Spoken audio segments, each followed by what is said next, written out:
بعض اوقات ماں باپ کے جانے کے بعد بھائی بہنوں میں کسی بات پر، کسی وراثت کے معاملے پر، کسی مال پر جھگڑا ہو جاتا ہے.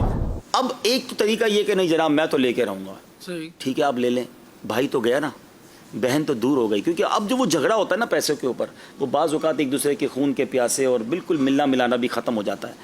ہمیشہ یاد رکھیں ناظرین، خون خون ہوتا ہے، کچھ بھی ہو جائے، باہر کے لوگ باہر کے ہیں، اپنے خون والے لوگ اپنے ہی ہیں. کیونکہ جب آپ کو کچھ بہت زیادہ پرابلم ہوگی نا تو بھائی بہن ہی بستر کے کنارے کھڑے ہوتے ہیں. میرے فیس بک پر ہزاروں فرینڈز ہیں، لیکن بیمار ہونے پر مجھے میرے گھر والے ہی سپورٹ کرتے ہیں. گھر والوں سے بگاڑی ہوئی اور دنیا میں میرے لاکھوں چاہنے والے. تو گھر میں پہلے آپ اپنا سپورٹ تو حاصل کریں نا، تو اس کے لیے سیکریفائز کرنا ہوتا ہے. تو میں نے کئی ایسے بھائیوں کو دیکھا، بہنوں کو دیکھا کہ وہ وراثت کے معاملے اور دیگر معاملے میں کہا نہیں حق تو لے کر رہوں گا، چاہے عدالت میں جانا پڑے، چاہے پولیس بلوانی پڑے. پولیس بلوا کر عدالت میں جا کر مار کٹائی کر کے حق تو لے لیا، بھائی کھو دیا. میں ایک مثال کے ذریعے سمجھاتا ہوں. جی یہ تصویر ہے، یہ ماں باپ جو ہے نا یہ ہیں، یہ پورے خاندان کو لیڈ کر رہے ہیں. اور یہ جب چلے جاتے ہیں نا، ہم نے تسبیح کے دانے جس طرح بکھرتے ہیں نا، اس طرح خاندان کو بکھرتے ہوئے دیکھا ہے. خدا را جوڑ کے رکھیں خاندان کو، بکھرنے نہ دیں، تھوڑا سیکریفائس کر لیں، معاف کر دیں. آپ کو لگ بھی رہا ہوگا زیادتی ہو رہی ہے میرے ساتھ، یہ میرا تھا، بھائی کا ہی ہے نا، بھائی کو ہی جا رہا ہے نا، بہن کو ہی جا رہا ہے نا، اپنے گھر میں جا رہا ہے نا، چلو اللہ اس کو خوش رکھے. یہ میرا بھائی نہ چلا جائے، یہ پیسوں سے نہیں ملتا، یہ خون اور یہ جو خاندان جڑا ہوا ہے نا، یہ کروڑوں روپے خرچ کر کے نہیں جڑ سکتا. تو خدا را تھوڑا سا قربانی دے کر خاندان جوڑے رکھیں، پیار جوڑے رکھیں. بچپن کے دوست لڑ پڑتے ہیں، یار میرا حق ہے میں لے کر رہوں گا، یا تو وہ تھوڑا سا حق لے لوں یا یہ 20 سال کی دوستی ضائع کر دوں. آپ چاہتے ہیں آپ کے دنیا سے جانے کے بعد بچے جڑے رہیں، ابہام نہ چھوڑیں، کنفیوژن نہ چھوڑیں. آپ جو کرنا چاہتے سب کو بٹھائیں اور پہلے شرعی رولنگز معلوم کر لیں کہ میں کتنی وصیت کر سکتا ہوں، شریعت مجھے کتنی اجازت دیتی ہے.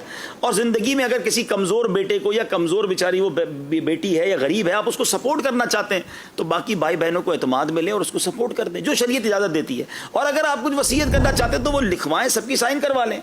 آپ جب چیزیں کلیئر کر کے جائیں گے تو آپ کے بچے جڑے رہیں گے. ایسے ماں باپ نے بعض اوقات کام کیے کہ بعد میں ماں باپ کے کہے پر بچے لڑ پڑے اور وہ دوریاں ہو گئیں. تو یہ پیسہ بڑی خطرناک چیز ہے سلمان بھائی، یہ اپنوں کو بھی دشمن بنا دیتا ہے. مثال کے طور پہ ایک بیٹا، یعنی کئی بچے تھے، والدین نے اپنے بچوں کو شادیاں کروائیں اور گھر بنا دیے.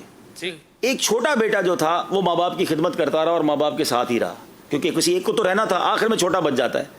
ٹھیک ہے جناب، اس کی بھی شادی ہو گئی لیکن وہ اپنی فیملی کے ساتھ ماں باپ کے ساتھ رہا. مثال کے طور پہ والدہ کا یا والد کا انتقال ہو گیا، پھر بھی وہ رہا. اب والدہ کا انتقال ہوا، اب سارے بھائی آ گئے کہ یہ گھر بھی بٹوارا ہوگا. شریعت کے مطابق تو ہوگا، لیکن اگر ماں باپ، اچھا وہ بچہ یہ سمجھتا رہا یہ گھر تو مجھے ہی ملے گا، ماں باپ نے، میں نے خدمت کی، ماں باپ نے کہہ بھی دیا ہوتا ہے، لیکن نہ کسی کو گواہ بنایا. اب جس نے ساری زندگی زیادہ خدمت کی وہ روڈ پہ آ گیا. سب کے گھر پہلے بن گئے، وہ بیچارہ خدمت کے لیے ماں باپ کے ساتھ رہا اور وہ آخر میں روڈ پہ آ. یار آپ پہلے ہی کلیئر کر لیتے، سب کو بلا لیتے، شرعی تقاضوں کے مطابق اس بچے کو گھر دے دیتے کہ بھائی دیکھو تم سب کے گھر بنا دیے، اس نے میری خدمت کے لیے الگ نہیں گیا. لیکن سلمان بھائی یہ وہ بے وقوفی ہے، یہ وہ جس کو کہیں کہ ابہام اور کنفیوژن ہے کہ بعد میں گھر ٹوٹتا ہے. میں پہلے بھی ایک سلسلے میں کہا تھا، دوبارہ کہہ دیتا ہوں شاید کسی کو کام آ جائے. میری والدہ کو اللہ جنت نصیب کرے، ہمیشہ ایک بات کہتی تھی، بیٹا میرے مرنے کے بعد بھی جڑے رہنا، آپس میں ایک رہنا. ہمارے والدین نے سب چیزیں پیپر پہ لکھی، سب وصیت لکھی، سب بھائی بہنوں کی سائن کروا لی. سلمان بھائی الحمدللہ آج بھی ہر ہفتے جس طرح ہم والدین کے گھر جمع ہوتے تھے، ہم ہر ہفتے الحمدللہ آج بھی سارے بھائی بہن جمع ہوتے ہیں. اور ہم نے نیت کی ہے کہ انشاءاللہ مرتے دم تک ہم یہ جاری، اللہ یہ محبت سلامت رکھے، کیونکہ والدین نے ابہام نہیں چھوڑا تھا، ورنہ پھر وہی دوریاں ہو جاتی، کنفیوژن ہو جاتی.